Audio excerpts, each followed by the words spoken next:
ఆంధ్రప్రదేశ్ ప్రభుత్వము ఎవరైతే రేషన్ కార్డుదారులు ఉన్నారో వారందరికీ కూడా ఒక మంచి శుభవార్త అయితే చెప్పడం జరిగింది. ఏదైతే రేషన్ కార్డుదారులకి స్టిమ్డ్ రైస్ పంపిణీకి రంగం సిద్ధమైంది. పైలట్ ప్రాజెక్టుగా ఒక జిల్లాలో అమలు చేసేందుకు కేంద్రం సానుకూలత వ్యక్తం చేసిందని మంత్రి ఎవరైతే పౌర సరఫరాల శాఖ మంత్రి వర్యులు ఉన్నారో నాదెండ్ల మనోహర్ వెల్లడించారు. ప్రస్తుతం స్కూళ్ళు, హాస్టల్లో ఈ రైస్ వాడుతున్నట్టు తెలిపారు.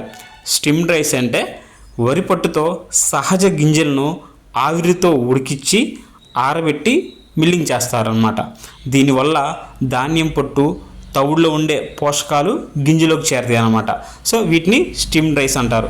వీటిలో ఎక్కువ పోషకాలు ఉంటాయి. మన శరీరానికి కావాల్సినటువంటి ఎక్కువ విటమిన్స్ అన్నీ కూడా మనకి ఆవిరితో ఉడికించడం వల్ల ఇవన్నీ కూడా మనకి గింజలోకి అయితే చేరడం జరుగుతుంది వరి పొట్టులో నుంచి. సో ఇవన్నమాట స్టిమ్డ్ రైస్ అంటే. అయితే ఇది మనకి త్వరలో ఫస్ట్ ఒక జిల్లాలో అయితే ప్రారంభిస్తారు. అక్కడ సక్సెస్ అయ్యి మంచి ఫలితాలు అందించిన తర్వాత మిగతా అన్ని జిల్లాల్లో కూడా మన ఆంధ్రప్రదేశ్ రాష్ట్ర వ్యాప్తంగా కూడా ఈ స్టిమ్డ్ రైస్ అనేది అందిస్తూ ఉంటారనమాట. సో ఇది ఈ న్యూస్. మీకు ఇంకా క్లియర్గా అర్థమయ్యేలాగా ఉంటుందని చెప్పేసి నేను ఒక ఇమేజ్ కూడా డౌన్లోడ్ చేసి చూపిస్తున్నాను. ఆవిరి బియ్యం అనేది వరి ధాన్యాన్ని నీటిలో నానబెట్టి మిల్లింగ్ చేయడానికి ముందే వేడి ఆవిరిలో ఉడికిచ్చి ఆపై ఎండబెట్టి తయారు చేసే ఒక రకమైన బియ్యం.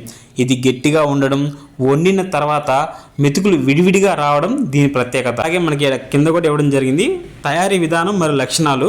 ప్రాసెసింగ్: ధాన్యాన్ని నీటిలో నానబెట్టి ఒక పీడనంతో కూడిన ఆవిరిని పంపిస్తారు. తర్వాత పోషకాలు: ఆవిరి పట్టడం వల్ల ధాన్యంలోని పోషకాలు లోపలికి ఇంకిపోతాయి. ఇవి కొద్దిగా బలపడి తెల్లగా లేదా లేత బంగారు రంగులో ఉంటాయి.